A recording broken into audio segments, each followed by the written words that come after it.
गांधी जी, श्रीमान आत्मदीप जी, श्री वीरेश वेल्लूर जी, श्रीमान जयराम शुक्ला जी, डॉक्टर सोनाली नरगुंदे जी,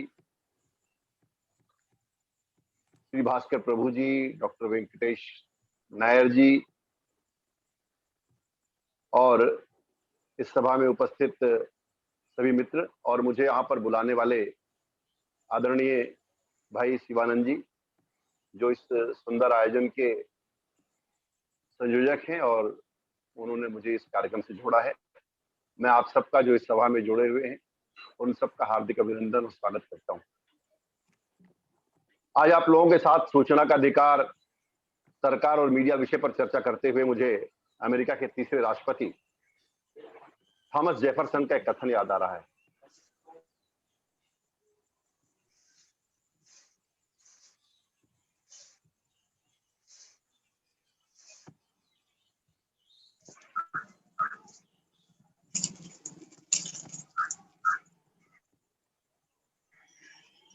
इसी मालिक होने के नाते जनता को यह जानने का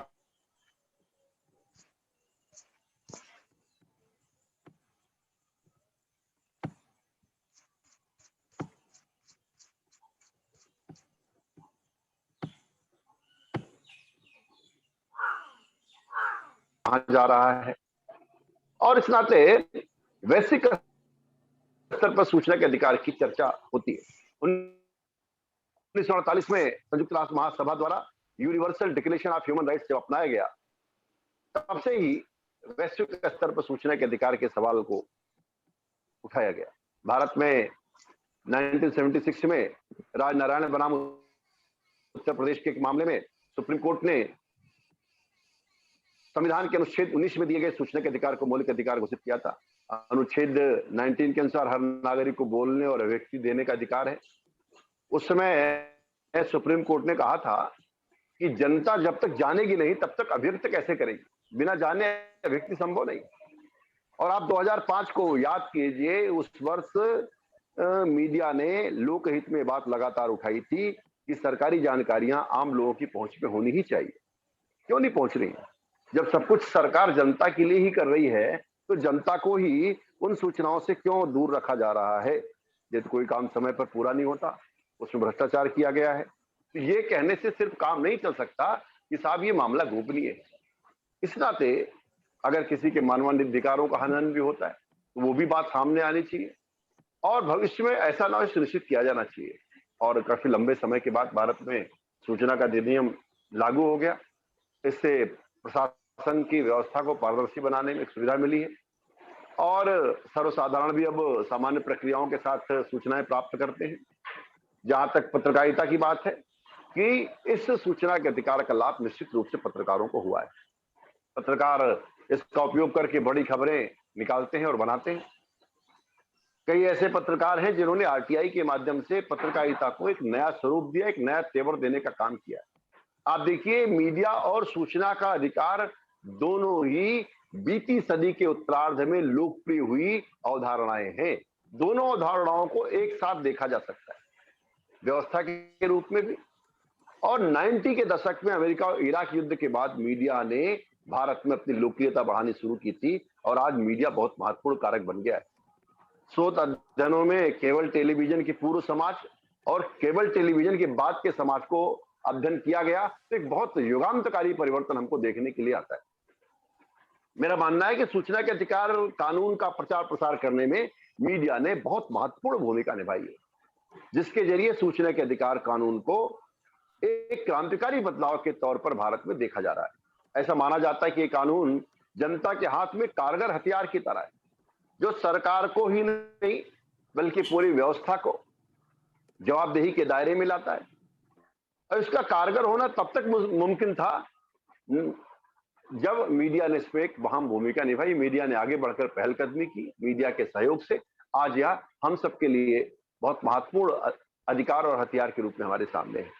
मुझे लगता है अगर सभी मीडिया हाउस अपने यहाँ एक आरटीआई की सेल बना ले और वहां पर जो इन्वेस्टिगेटिव स्टोरीज करते हैं उन्हें उसको करने के लिए कम मेहनत करनी पड़ेगी।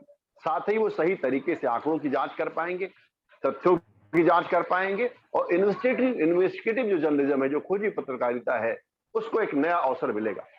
जब पूरा मीडिया एक कार्यकर्ता की तरह हर वर्ग की समस्याओं को सूचना के अधिकार के तहत जन जन तक पहुंचाएगा, तभी सूचनाएं सही रूप में जनता के सामने आ सकेंगी।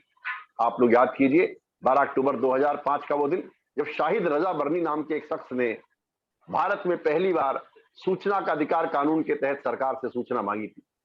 उस वक्त ये कहा गया था कि भारत नागरिक अधिकारों के हिसाब से एक नए युग में प्रवेश कर गया है। आज से 16 साल पहले जब सूचना का अधिकार कानून लागू हुआ, तो इसको भ्रष्टाचार से लड़ने के सशक्त हथियार के रूप में भी देखा गया था, और मैं मानता हूं इस दिशा में हम काफी आगे बढ़े। यहां मैं आपको 2 उदाहरण देना चाहता हूं। पहला उदाहरण है 2G घोटाले का। यह घोटाला उच्च पदों पर बैठे अधिकारियों द्वारा अपनी शक्तियों के दुरुपयोग का सबसे बड़ा उदाहरण था।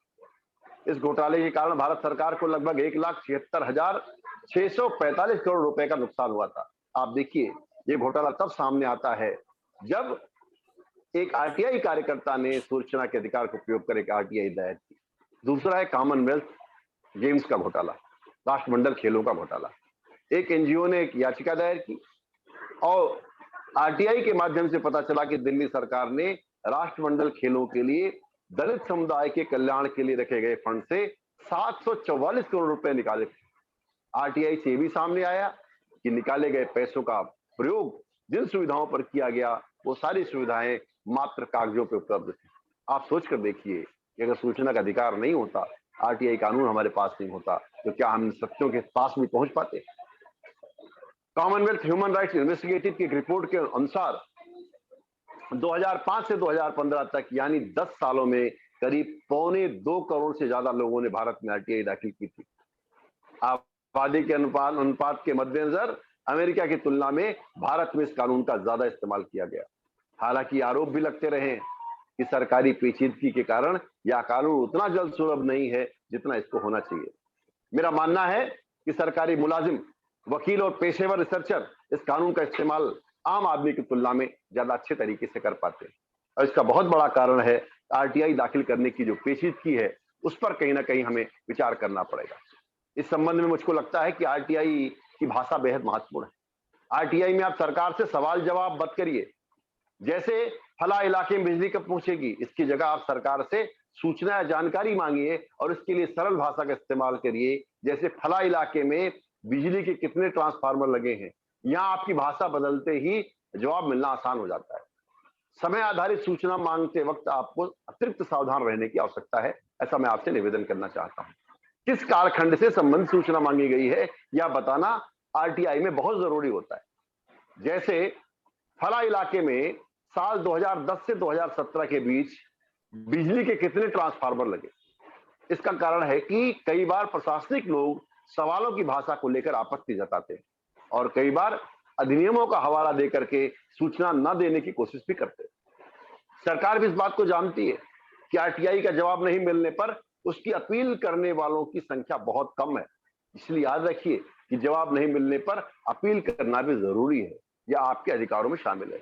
मुझे याद है कि मेरे मित्र और वरिष्ठ पत्रकार इंडियन एक्सप्रेस के एसोसिएट एडिटर श्रीमान श्यामलाल यादव ने एक खबर के लिए गृह मंत्रालय से लेकर सभी जिला कलेक्ट्रेट तक 500 से अधिक आरटीआई दाखिल की थी, और उसके बाद उनकी खबर ने केंद्र से लेकर राज्य सरकारों तक को अपने फैसले बदलने के लिए मजबूर किया था। आप देखिए, दुनिया के करीब 110 देशों में आरटीआई का कानून लागू है।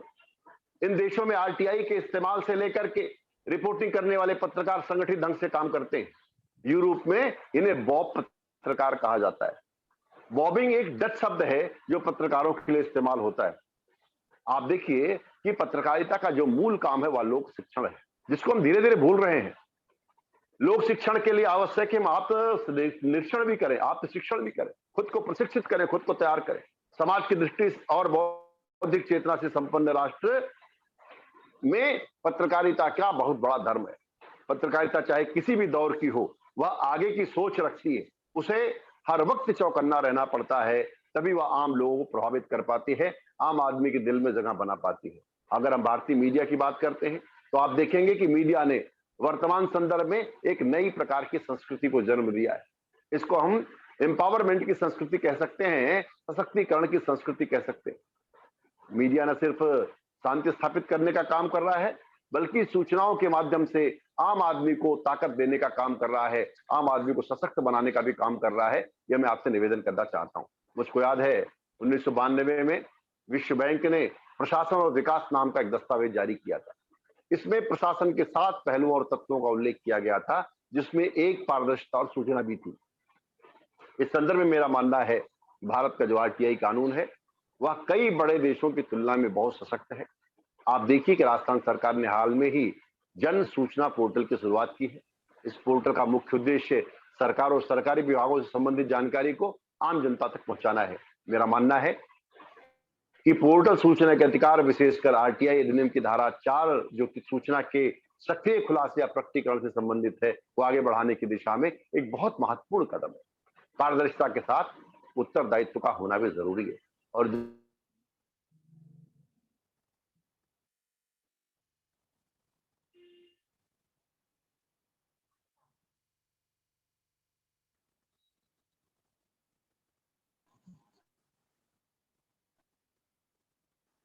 जिसने एक ही प्लेटफॉर्म पर कई विभागों की सूचनाएं उपलब्ध कराई हैं। मुझे याद आता है अमेरिका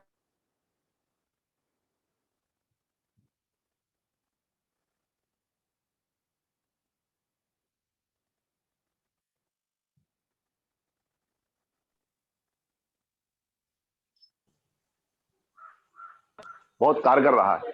मीडिया के माध्यम से सरकार की जवाबदेही इस कानून के द्वारा लगातार तय की जाती रही है। याद रखिए, सूचना का अधिकार शिक्षित व्यक्ति को शक्ति देता है, शिक्षित व्यक्ति लोकतंत्र को शक्ति देता है, और इसके बाद लोकतंत्र सबके कल्याण के बारे में सोचता है। आज के इस महत्वपूर्ण आयोजन में आदरणीय शिवानंद द्विवेदी जी ने मुझे यहाँ बुलाया, इतने महत्वपूर्ण वक्ताओं के बीच में उपस्थित होने, अपनी बात रखने का मौका दिया। आपके इस प्रयास के लिए मैं आपको साधुवाद देता हूँ। मुझे बुलाए जाने के लिए धन्यवाद देता हूँ। यहाँ पर उपस्थित सभी जो मित्र हैं, जो इस चर्चा में शामिल हैं, उन सबके हृदय में बैठे प्रभु को प्रणाम करता हूँ। नमस्कार, धन्यवाद जी। बहुत बहुत धन्यवाद प्रोफेसर संजय द्विवेदी जी, आपने बहुत ही महत्वपूर्ण बिंदुओं पर प्रकाश डाला है। आरटीआई कानून के शुरुआत से लेकर के अब तक के सबसे जो भी महत्वपूर्ण बिंदु हैं उन पर आपने प्रकाश डाला है, और इसके लिए क्या किया जाना चाहिए, करिकुलम में होना चाहिए और सारी व्यवस्थाएं। हम अभी माननीय राहुल सिंह जी को यहाँ पर इनवाइट करेंगे, हमारे कार्यक्रम के अध्यक्ष महोदय, कि कृपया वह आगे कार्यक्रम में अपना मार्गदर्शन प्रदान करें। जी, मैं माफी चाहूंगा, तकनीकी कारणों की वजह से मैं लॉग इन नहीं कर पा रहा था। और जैसा हम लोगों ने प्रोफेसर संजय द्विवेदी जी को सुना, आईआईएमसी के महानिदेशक, काफी खूबसूरती के साथ उन्होंने बताया कि कितनी महत्वपूर्ण जानकारियां हमको प्राप्त हो सकती हैं आरटीआई के माध्यम से, और कितनी महत्वपूर्ण भूमिका है आरटीआई की इस समाज में। मैं, क्योंकि हमारे पास और भी स्पीकर्स हैं, हमें उनको भी सुनना है, तो मैं उसमें बीच में बाधा नहीं बनूंगा। लेकिन 2 चीजें हैं जो छोटी चीजें हैं और बहुत महत्वपूर्ण। एक तो ये कि भारत के इतिहास में शायद इससे पहले 2020 और 21 के से पहले कभी भी हम लोगों ने सूचना के अधिकार अधिनियम या सूचना को लेकर के, बेसिकली सूचना को लेकर के इतनी जो उसकी महत्ता थी, जो इम्पोर्टेंस है, वो कभी हम लोगों ने महसूस नहीं की थी। पहली बार हमें लगा कि सूचना अगर नहीं मिलेगी तो हो सकता है हमारी जान भी जा सकती है। तो ये पहली बार हुआ है, और इसीलिए बहुत इंपॉर्टेंट है कि सूचना के अधिकार अधिनियम का पालन जो है वो सरकार पूरी तरह से करे। और दूसरी बात, जो पत्रकारिता में जो आरटीआई का उपयोग है, जो हम देख रहे हैं, जैसा कि प्रोफेसर संजय द्विवेदी जी ने भी बताया कि उन्होंने इंडियन एक्सप्रेस के पत्रकार हैं श्यामलाल यादव जी, उनकी एक अपनी भूमिका रही है आरटीआई को लेकर के। उन्होंने काफी बड़ी बड़ी स्टोरीज ब्रेक की हैं। लेकिन हम यहाँ पर देखते हैं, जब हम क्षेत्रीय पत्रकारिता की ओर आते हैं, तो वहाँ देखते हैं कि बिल्कुल भी, मतलब हमारे यहाँ जैसे रीवा संभाग है, तो रीवा संभाग में तो मेरे ख्याल से मुश्किल से आरटीआई लगाई हो तो, अदरवाइज कोई ऐसा कोई पत्रकार जो है कोई आरटीआई लगाता ही नहीं, क्योंकि उनका कहना है, प्रैक्टिकल अप्रोच है उनका कहना है कि अब हम आरटीआई लगाएंगे तो हमें 30 दिन का समय लगेगा, फिर उसके बाद फिर अपील का समय लगता है, तो इससे अच्छा हमारे लिए ये ज्यादा ईजी होता है, हम एक फोन करते हैं और वहां से फोन पर इंफॉर्मेशन लीक हो जाती है। तो ये लीक सोर्सेज के बेसिस पर वो लोग रहते हैं। उसके कारण होता ये कि आप देखेंगे कि चाहे बड़ा से बड़ा न्यूज़पेपर हो, मैं नाम नहीं लूंगा, अक्सर अभी सबसे बड़ी प्रॉब्लम फेक न्यूज की भी है, फेक न्यूज का भी शिकार बनते हैं, क्योंकि वो हियर एंड सेव पर वो स्टोरीज बना देते हैं, व्हाट्सएप फॉरवर्ड पे स्टोरीज बना देते हैं। और मेरा कहना है कि अगर आरटीआई के माध्यम से, और अगर आपके अधिकारी अगर पहचान के, देखिए 30 दिन का मतलब ये नहीं कि 30 दिन के बाद जानकारी मिलेगी। अगर आरटीआई पहचान के, जैसे आप मेरे कार्यालय आते हैं और 30 दिन में देने का प्रावधान है, तो अगर मुझे सुविधा है कि मैं अभी आपको आधे घंटे के अंदर दे दूं जवाब, तो मैं आधे घंटे के अंदर दे सकता हूँ। आप आरटीआई के अंदर बिल्कुल ऑथेंटिकेटेड सर्टिफाइड कॉपी ले आ सकते हैं, वो भी आधे घंटे के अंदर। तो इसमें मुझे लगता है कि जो सूचना आयोग है उनकी भूमिका भी महत्वपूर्ण है, उनको थोड़ा सा प्रोएक्टिव रोल रखना चाहिए, खासतौर से जर्नलिस्ट जो आ रहे हैं, क्योंकि जर्नलिस्ट समाज के लिए एक स्टोरीज लेकर के आ रहे हैं, वो स्टोरीज ब्रेक करना चाह रहे हैं, तो उसमें उनको कोऑपरेट करते हुए आम नागरिकों के लिए ये अधिकार है, वो अपनी जगह है, लेकिन मुझे लगता है कि उसके लिए थोड़ा सा और सेंसिटिव होने की जरूरत है।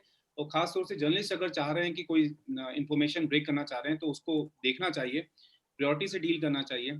और इसको हमें देखना होगा कि जैसा उन्होंने प्रोफेसर संजय द्विवेदी जी ने बताया कि करिकुलम में भी इसकी व्यवस्था है, लेकिन अगर प्रैक्टिकल अप्रोच में देखा जाए कि अगर स्टूडेंट्स को अगर कि उनके मार्क्स जोड़ा जाए, उनको एक प्रैक्टिकल एक हम असाइनमेंट दें कि भाई आप एक आरटीआई लगाइए नगर निगम में या लोकल बॉडीज में कहीं पर या कहीं भी लगाइए, और उस आरटीआई के बेस पर जो इन्फॉर्मेशन आती है उस बेस पर आप एक स्टोरी करिए।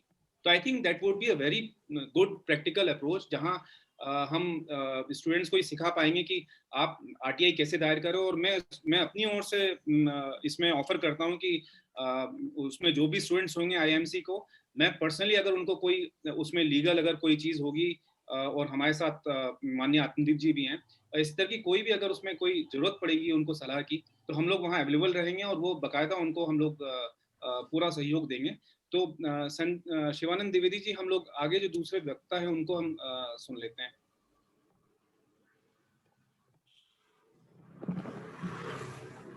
जी धन्यवाद महोदय। और हम अब कार्यक्रम में अगले हमारे बहुत महत्वपूर्ण वक्ता की तरफ चलते हैं, जो इस बार हमारे विशेष इनवाइटेड स्पीकर में से एक हैं, माननीय श्री वेंकटेश नायक जी हैं, जो जैसा कि हमने आपको बताया कि Commonwealth human rights initiative CHRI जिसे अपन कहते हैं, उसके वो प्रोग्राम हेड रह चुके हैं। और CHRI एक अंतर्राष्ट्रीय स्वतंत्र नॉन प्रॉफिट NGO है और ये न्यू दिल्ली में काम करती है। आप NCPRI से भी आप जुड़े रहे हैं, national campaign for people's right to information, और उसके लिए आपने काम किया है। RTI कानून को लाने में, इसके ड्राफ्टिंग में आपका बहुत महत्वपूर्ण योगदान रहा है। Mr. Naik has also provided technical expertise for the drafting of RTI bills and implementation of RTI laws in more than 20 countries such as Afghanistan, Bangladesh, Bhutan, Fiji, Ghana, Kenya, the Maldives, Malta, Nepal, Sierra Leone, Sri Lanka, Tanzania, and Uganda. The World Bank and UNDP have commissioned him to undertake scoping studies and provide technical advice for the implementing RTI laws at various levels of government in Bangladesh, Nepal, and Sri Lanka. He also uses RTI strategically to make information on governments and developmental related issues accessible in the public domain. तो मैं सीधे माननीय श्री वेंकटेश नायक जी को invite करूंगा कि sir आप आकर के अपने अनुभव से हम सबको अवगत कराएं और मार्गदर्शन दें। बहुत बहुत धन्यवाद शिवानंद जी। तो मैं अपनी बात शुरुआत करता हूँ अभिवादन देकर आदरणीय सूचना आयुक्त मध्य प्रदेश श्री राहुल सिंह जी और आदरणीय IIMC के निदेशक संजय द्विवेदी जी, मेरे सारे साथियों, यहाँ पर हमारे कर्नाटक से ही जुड़े हुए वीरेश बेल्लूर जी हैं, उनको भी मैं अभिवादन देता हूँ। तो बहुत सारे बातों के